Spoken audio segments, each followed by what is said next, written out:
Okay, maayong hapon sa tanan. Salamat kayo sa matag usangan niya karon. Salamat sa atong mga kauban nga nakauli, mga estudyante nga nakauli pod. Salamat kayo. O labaw na sa tanan, pasalamat dito sa atong buhi nga Dios kay nagapadayon ta.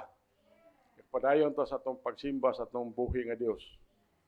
So gahapon dako kayo atong kalipay tungod kay bisan ang choir nakasulwining sila 11 souls, 11 kakalag. Malipay kayo ta pero makahinumdom lang ko sa una sa buhi pas misis. Kung makasulod mi og mga duha ka rooms nga mo sulwiningan, mga 40 o makasulod og tulo, mga 60, basta makahinumdom yung kung perting malipay kay tayo di ko magsulwining. So nag-ampo ko nga kung magamit kung mabalik to dako kayo akong kalipay kung mabalik tong mga sulwining activity kaniadto. May man to akong misis kay isog man to gamay sa mga maestra. Naging ko nga may masugot ra po mga maestra na day. Ay sa di man tagaan ako chok. Di tagaan chok. So wala man gid siya balibare po. So mao na gahapon ang among visitation dito ta sa Robinson. Daghan ang tao gyapon sa Robinson oy. Paminaw ko ako lang observe no kay nahuman na may hatag sa trucks. Diha naman ko sa gawas sa sulod pa pero dapit sa bins. Basta naghala manulod ikog mag-atang lang ta ana diha dapita. Hurot yung trucks nato. Pero piliunon lang pod kay naapoy mga dili Christian nga mosulod. Mahibalan man po na to. So, mao na atong kalipay nga nagpadayon ta sa atong bulhaton sa Ginoo. Salamat kayo nga niya si Early na dala niya iyang anak diri atong sang adlaw at giuli po atong sang adlaw. Gahapon gikuha sila dito nilang Jimbot ug ni Jade. Kami nagpabilin mi dito sa Robinson. Kuyog na mo silang Bingbing, silang Jokjok, Jikjik, katong mga silang Roslyn o kani si Lisa, kuyog mi. Silang nini, wala ka kuyog kay gihilantan daw. So, ang ato lang magapadayon ta. Magkapadayon ta sa atong pagsimba sa atong buhi nga Dios. Kay nagtuo ko nga hapit na ang dag-anan. Hapit na. O di ta magdugay, nindog ta. Atong basahon na sa ka-verse. Psalm chapter 90 verse 12. Chapter 90 verse 12. Okay na mo? Okay, kamay basa ng Psalm chapter 90 verse 12. Ready, read.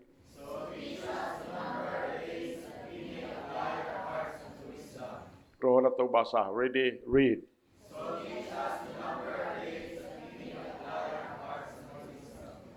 Apo ta, amahan na mo langit nun, buhi na mo nga Dios. Salamat kay Ginoo sa imong presensya. Ikaw nagahatag og wisdom sa among Sunday school teacher sa hamtong ug sa kabataan. Salamat kay Ginoo. Salamat amahan sa imong paghatag og manindot kayong awit sa choir. Bisan sa ilang activity gatong adlaw nga 11 kakalag ang na-save nila Lord. Salamat kay amahan. Among ipasalamatan ikaw Ginoo nga ang imong mga anak Lord nakauli dinhi mga estudyante, mga nagtrabaho sa gawas sa nasod, trabaho sa laing lugar, ikaw nagagiya kanila, nagahatag nilang safety sa ilang pagpauli. Amahan na mo langit nun, among ipasalamatan ikaw sa grasya, kaluoy, panalangin, wisdom. Bisan Ginoo nining kahaponon kani imong ulipon, way kahibalo, tagay isusulti, Ako namuyo amahan nga ang mga evil spirits maabog pinagis dugo ni Jesus Christ. Tabuni kami Ginoo sa bililyon mong dugo ug kana moy among gitagaan o pagtahod Lord ug maayo tungod kay bisan kami ang among pagtuo pinagis dugo ug kami nakabaton og kinabuhi nga walay katapusan. Amahan mo langit nun, kini among pagampo, pangaliw po kanimo, isalig na mo ang tanan ni Jesus Christ, among bugtong personal nga manluwas. Amen. Okay, manlingkod ta. Ang atong gibasa kaniha, ingon diri, busa, tudloi kami sa pag-ihap sa among mga adlaw. You see? Ingon diri, tudloi kami sa pag-ihap sa among mga adlaw.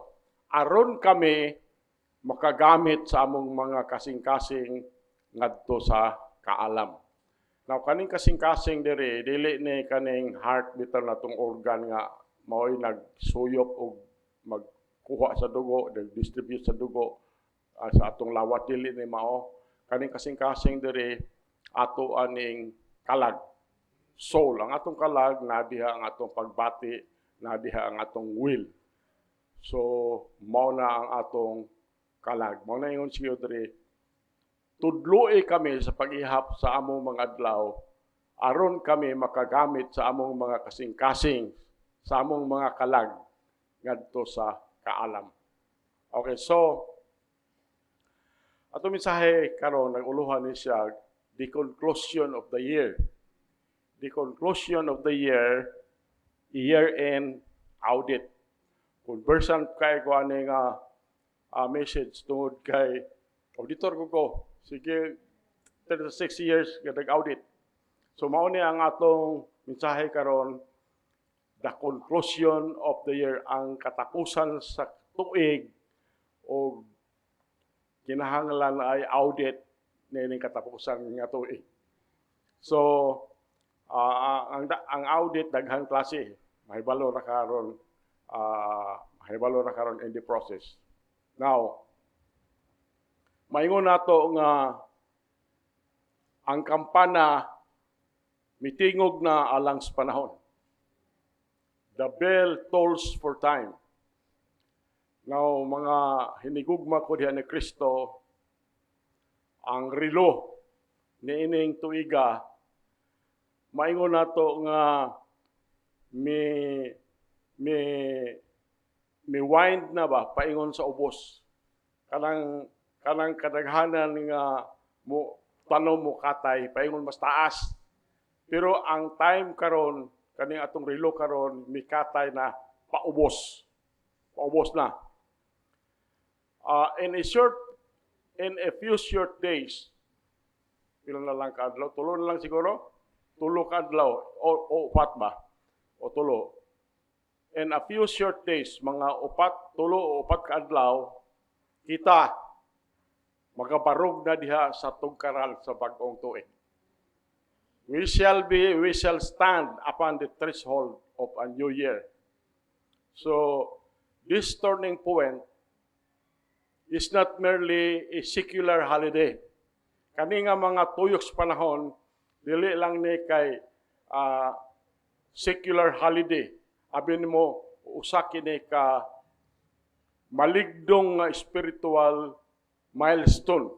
Usa kani ka solemn spiritual milestone o event nga nagtawag sa matag kalag nga angay siya mukwenta. Angay siya mukwenta.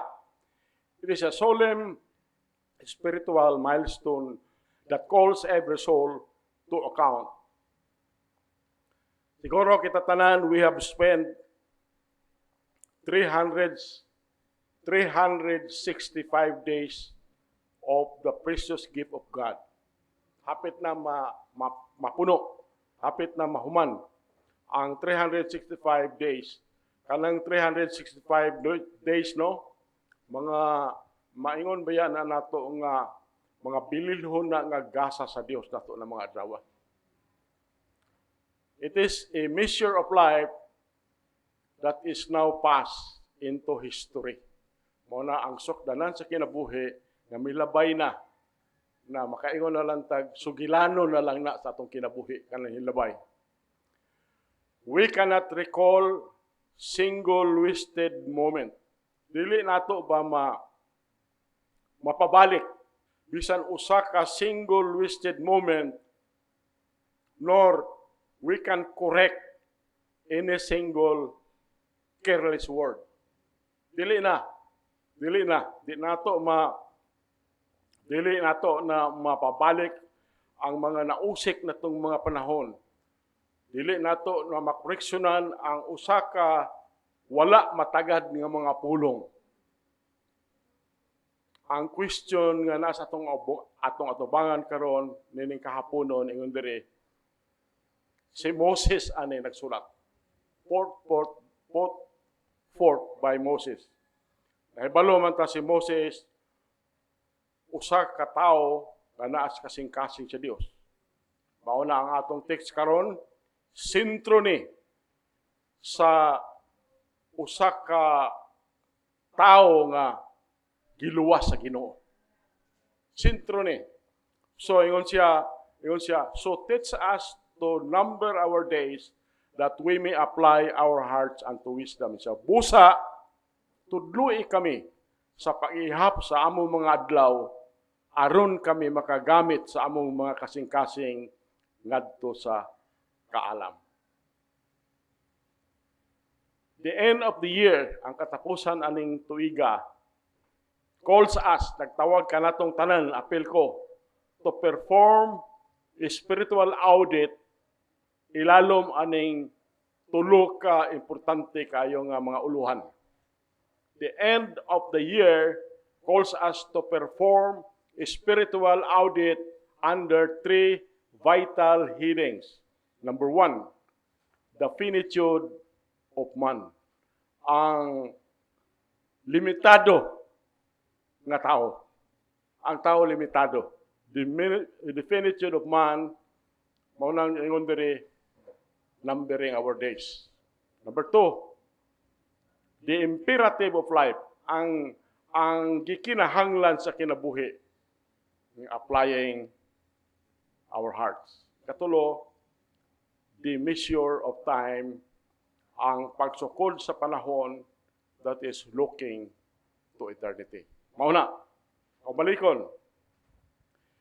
Hapit na mo tapos ang tuig, upat ka adlaw na lang, o tulo ba, upat ka adlaw, nagtawag na nato nga maghimo tag spiritual audit ilalom aning tulo ka headings, uluhan. The finitude of man, the imperative of life, and the measure of time. Okay, so ato ning tagsa-tagsaon. We start with the finitude of man, ang limitado sa tao. Mao nang ingon diri, numbering of our days. Balikon ako pag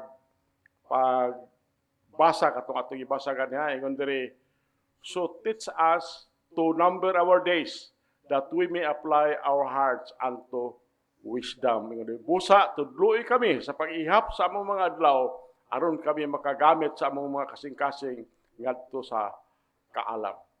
Now kaning Psalms diin gikuha nato ang text. Abi nimo usa kini ka meditation, usa kani pagpamalandong sa pagkawalay katapusan sa Ginoo. Usa ka pagmalandong nga ang atong Dios way sinugdanan walay katapusan. Gikontrast dinhi sa mubo kay kinabuhi sa tao. The brevity of man. Nahibalo ta, God is eternal, but we are just like grass. Mura na tag sagbot, motobo, muhingkod, then malaya, then mawala. Ang iyahang ugdunay seeds niya, motobo, then muhingkod, malaya, mawala. Ingon ana ta. But God is eternal, but we are but grass. So, point A, the swiftness of our years, ang pagkadali kayo sa atong mga katuigan. Karong adlaw sa bag-ong tuig, the New Year's Day, abi ni mag-unsa na siya. Ingon ta New Year's Day na, abi ni mo ingon ani ni siya. The New Year's Day usa ka na ka labas kayo nga pahinumdom nga ang atong panahon kanunay ng kulang. Ang atong time is always running out. We are not immortal creatures of the earth. We are mortals of this earth. Mamatay ta. And we are travelers passing through a short journey. Mga traveler ta aning kalibutan na nga milabay lang ta ni anang mubo kayo nga paglakaw. Amor ko'y basa ana, basa Psalm chapter 90 verse 10. Ngauna ang atong edad. Psalm chapter 90 verse 10. Kamoy basa. Ready? Read.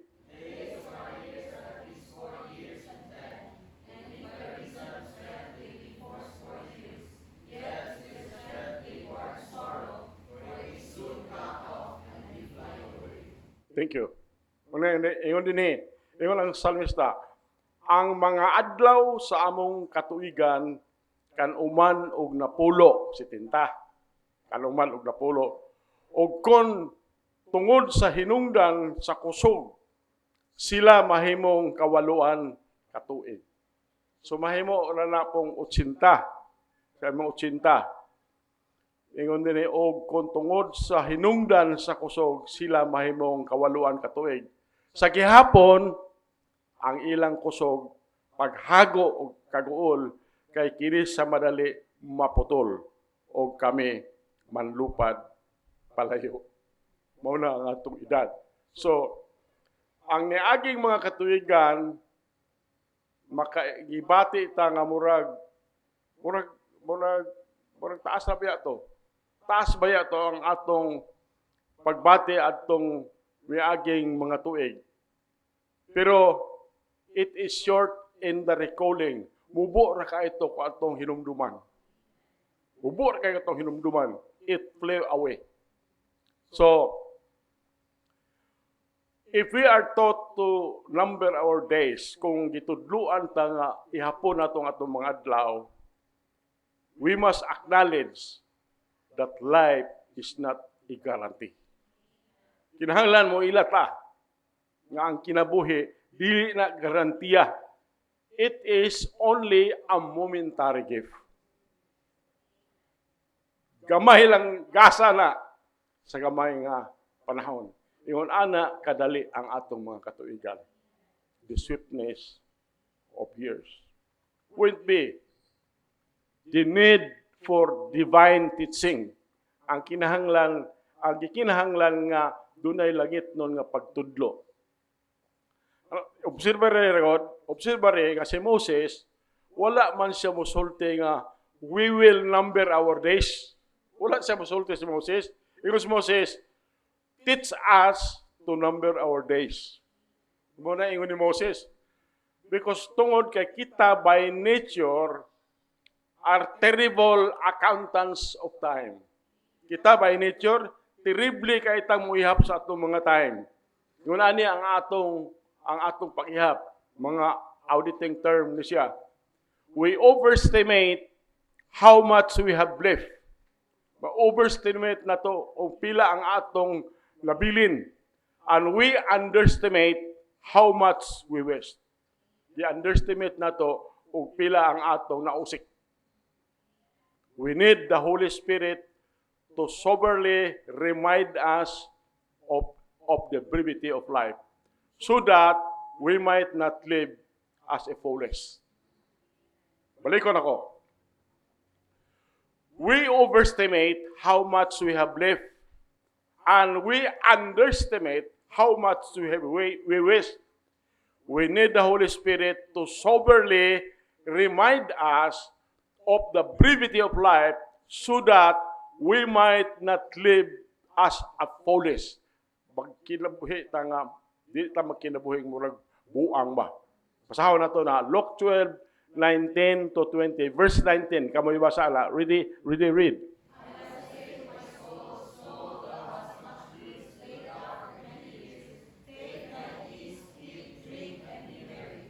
Verse 20.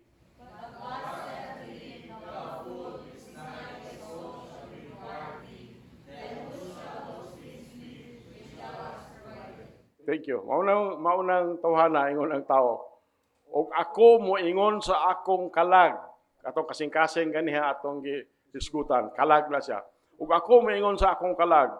Kalag, ikaw adunay daghang mga kabtangan nga gitigom alang sa daghang katuigan. Ingon din siya, pahulay, kaon, inom, og pagsadya.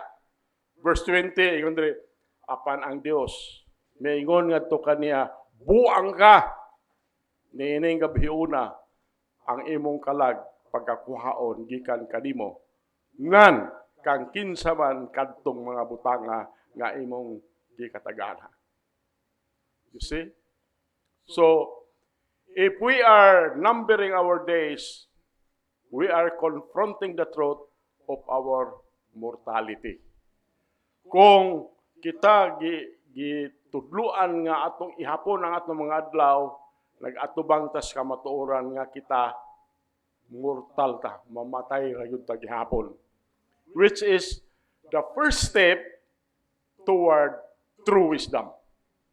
Kinahanglan ng tao mauna ang pirmirong ang sa iyang tinuod nga kahibalo. Nga dapat ang tao mahibalo siya, mubo na ning atong kinabuhi ug mamatay ra ta di madugay. So there is a need for divine teaching. Number 2,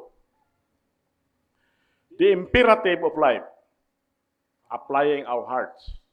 Ang gikinahanglan sa kinabuhi nga atong i-apply sa atong kasing-kasing. Now, the reason we number our days is not to induce fear. Ang rason nga atong ihapon ang atong mga adlaw dili kay aron mahadlok ta. But aron maaghata paghimog mga aksyon. The goal is, mao na ang goal, ingon diri sa atong mensahe, that we may apply our hearts unto wisdom. Aron kami makagamit sa among mga kasing-kasing ngadto sa kaalam. Point A, what does it mean to apply the heart? Unsa may buot ipasabot aning mingon ta magamit namo sa among kasing-kasing. To apply the heart is to direct the will with diligence and resolve. Kung mingon ta nga atong para magamit sa atong kasing-kasing, kinahanglan atong dumalahon ang atong kabubuton na anas kalag uban sa kakugi ug uban sa resolution.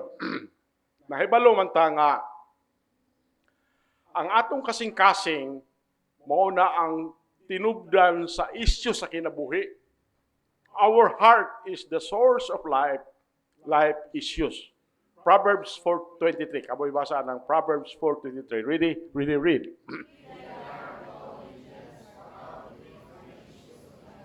Kung ingon diri ang Proverbs, bantayi ang imong kasing-kasing uban sa tanang pagkugi kay gikan niini ang mga linugdangan sa kinabuhi.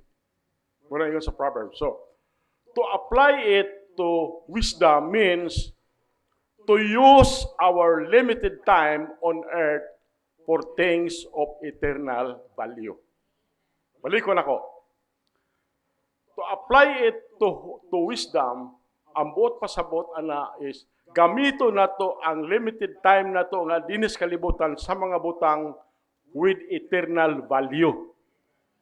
The wise person, ang taong maalam nga nahibalo siya nga iyang panahon mubura, do not invest his strength in triples. Balik ko na ko. Ang taong maalam, nahibalo siya nga iyang time mubura, Dili siya mamuhunan sa iyang kusog sa mga tiaw-tiaw nga mabutang. But iya nang i-invest ang iyahang kusog diha sa kamatuoran. Diha sa kamatuoran. So, mauna ang tubag sa what does it mean to apply the heart. Point B, wisdom is the Christ Himself.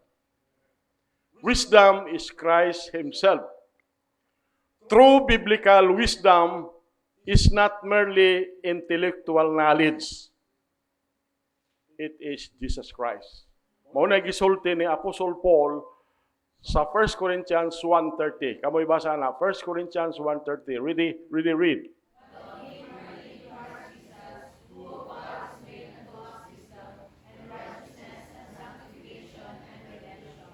Mauna giingon ni Paul siya, apan tungod kaniya, tungod sa God the Father, apan tungod kaniya, kamo anaan ni Kristo, kinsa sa Dios, God the Father, gihimo alang kanato nga kaalam, og pagkamatalong, og pagkabalaan, og katubsanan.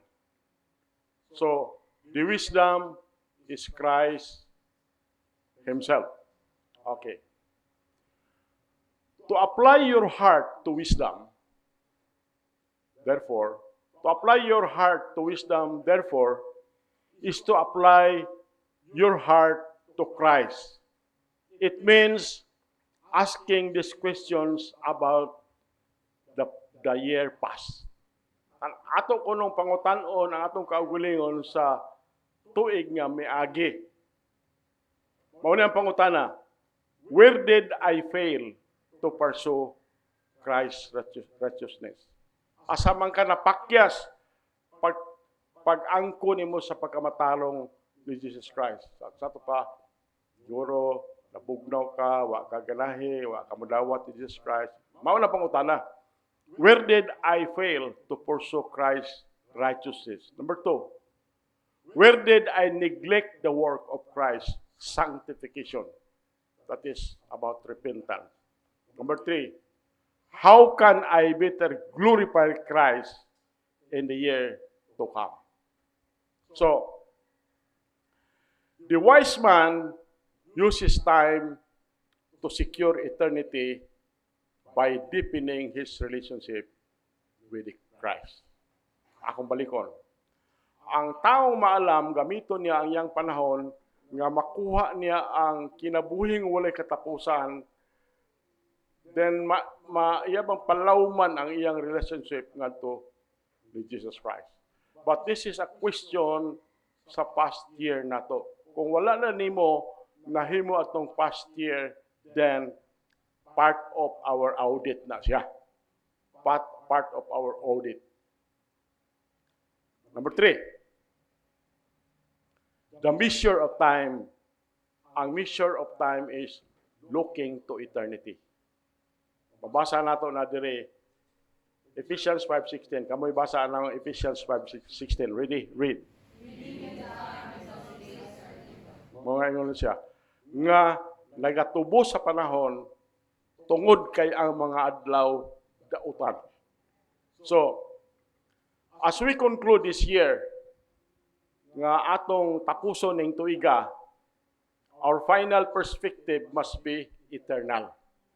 Ang final nato nga panghuna-huna kung mahimo kalambutang eternal.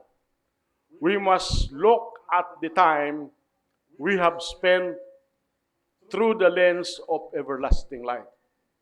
Kung mahimo atong tan-awon ang panahon nga atong agian na through the lens of everlasting life. Point A, the charge to redeem the time. Ang sugo nga imong paliton pagbalik ang panahon. Si Moses, nag-ampo siya og kaalam. Moses prays for wisdom. Si Paul, nagmando siya nga gamitan na. Paul commands us to use it. And the only way to live wisely is to live intentionally using our moments for God's glory. Ephesians 5, 6, 15, 16. Kamu ibasa ng 15. Ready, read.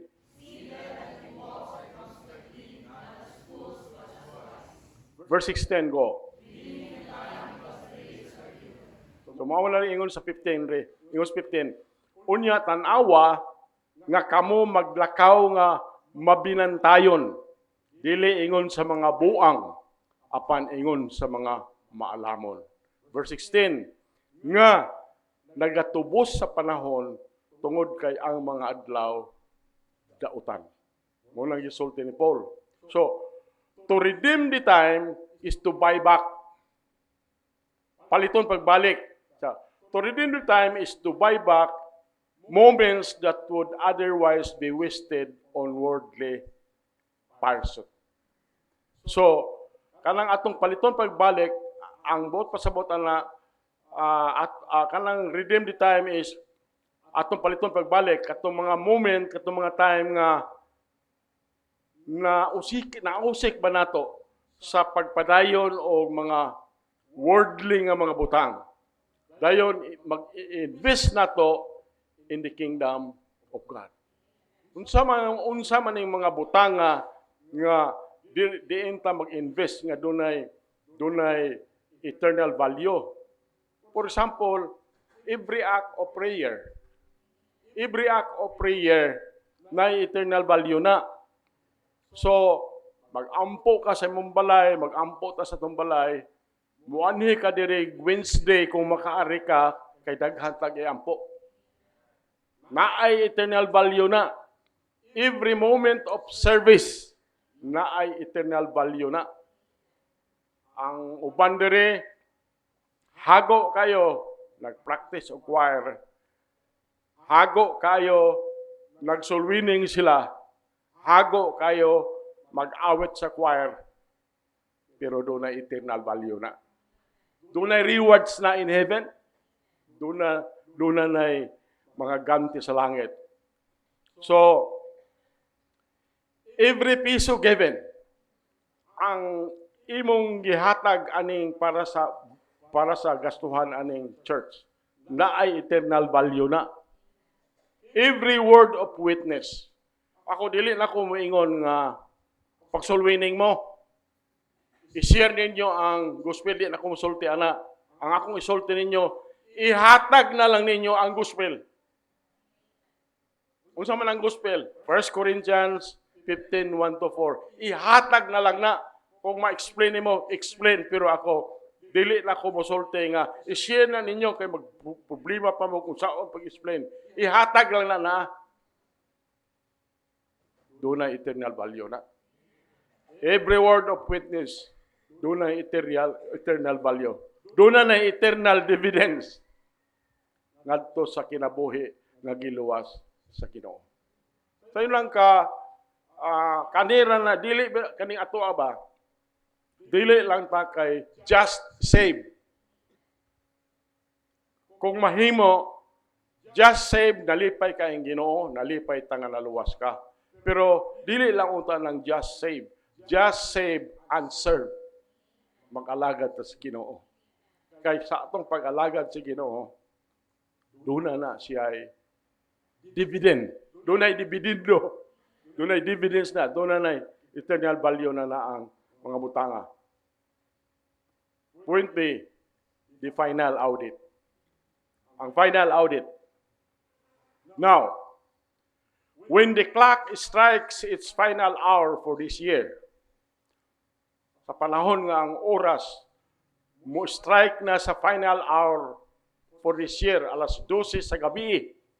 Alas 12 sa gabi. And eventually, for our lives, eventually sa atong kinabuhi, what will have been counted as true gain. Unsa may giihap ani ang tinuod gyud nga ginansya. Mateo 16:26. Kamoy basa ang Mateo 16:26. Read.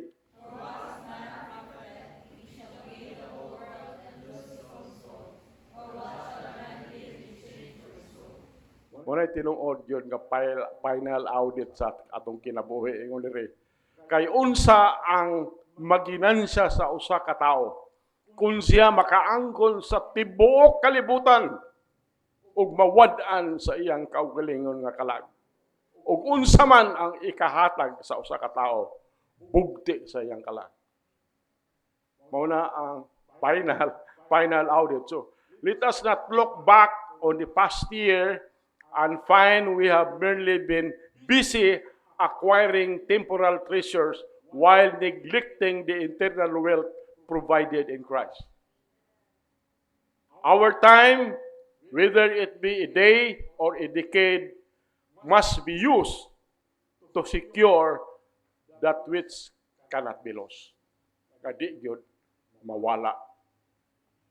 So mao ni ang atong conclusion and exhortation. Mga igsoon, my friends, the sands of time run swiftly. Ang mga balas sa panahon, dali ra kaayo na siyang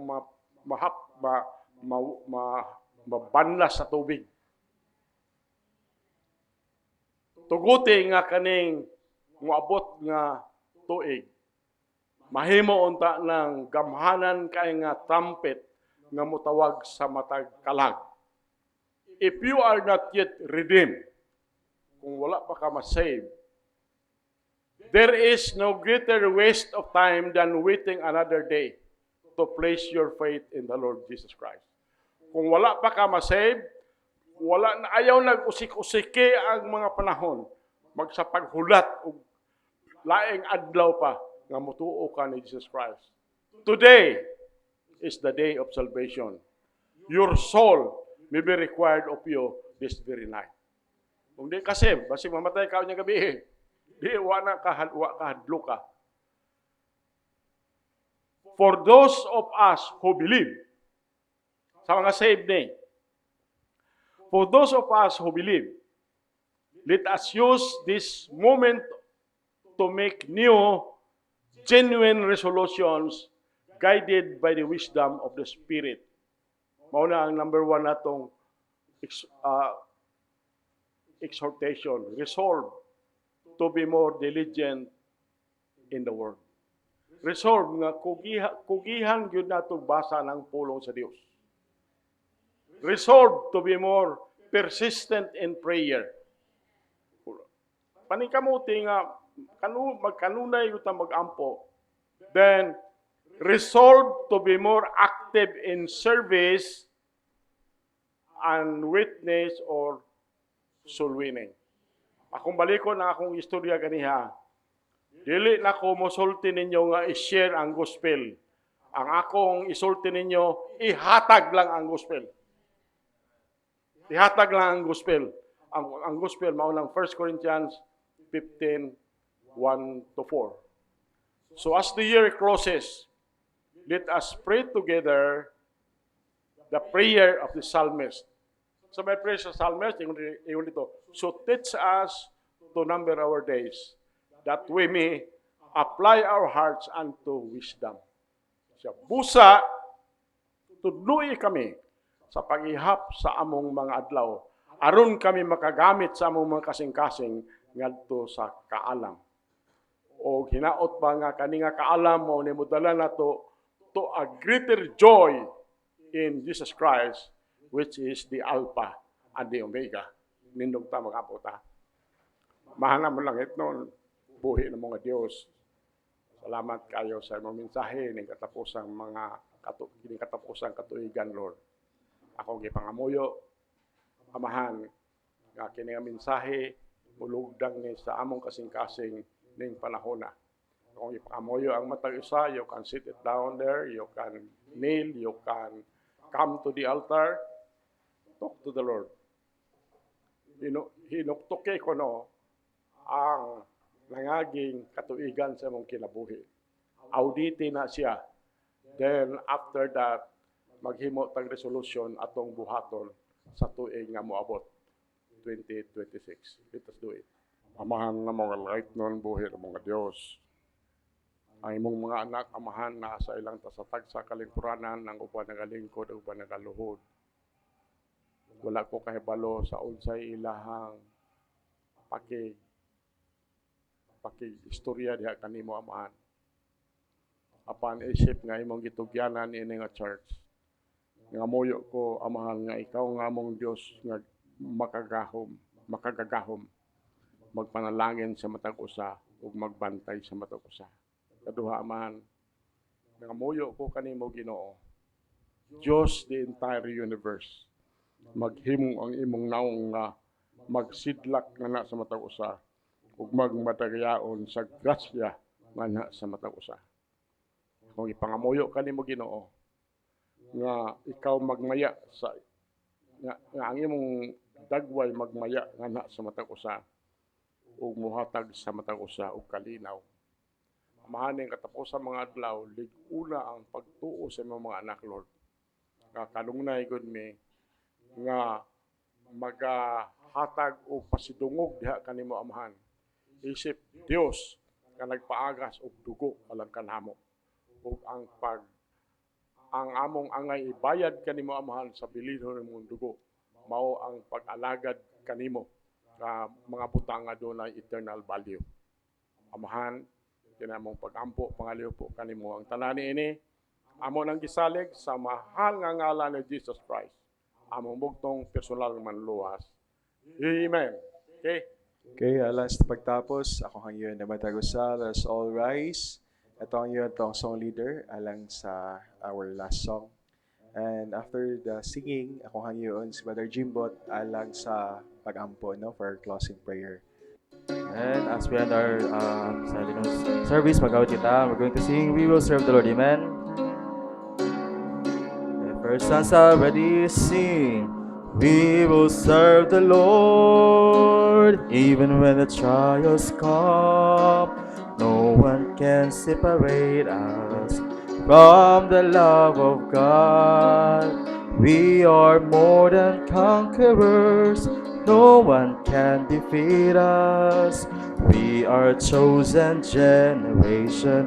We are the sons of God. Amen. We will serve the Lord. We will serve the Lord. As for me and my house, we will serve the Lord. We will serve the Lord. We will serve the Lord. As for me and my house, we will serve. Again, verse 1, they sing.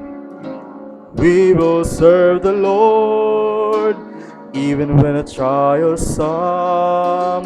No one can separate us from the love of God. Amen. We are more than conquerors. No one can defeat us. We are chosen generation. We are the sons of God. Amen.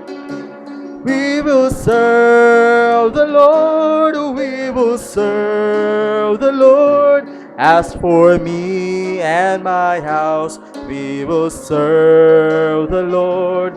We will serve the Lord. We will serve the Lord. As for me and my house, we will serve the Lord.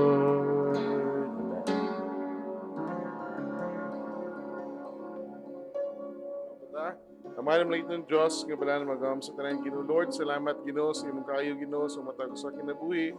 Lord, nasayod kami amahan nga karong adlaw amahan katapos ng Domingo Ginoo sa year 2025. Ug dako mo pasalamat diha kanimo nga pagsugod dinhi tuiga man aniya kami naga-worship kanimo hantod Ginoo sa katapos ng Domingo Ginoo. Lord, aniya paghihapon kami ang matag usa amahan nagapangalagad diha kanimo.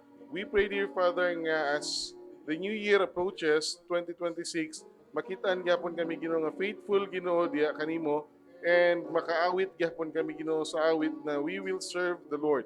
Lord, we pray nga ikaw amahan magpanalangin sa matag usa ka miyembro ning iglesia bisan pa amahan sa mga igsoon amahan nga naa sa balatian, panalangini Ginoo Lord ang mga tambal nga ilang ginatumar bisan pa amahan hikapa Ginoo ilahang mga kalawasan amahan aron sila Ginoo maayo og dali, Lord. And we pray, dear Father, for the upcoming year, may you continue to bless each and every one of us nga makita, Ginoo, sa matag usa kinabuhi amahan nga nilambo kami in spiritual basis amahan bisan pa, Ginoo, financially. And we pray, dear Father, nga kini nga church, may you continue to use this church as a beacon of light diri sa Banale, Pagadian City. And we pray, dear Father, nga unta amahan imong glory makitaan, Ginoo, ning nga church.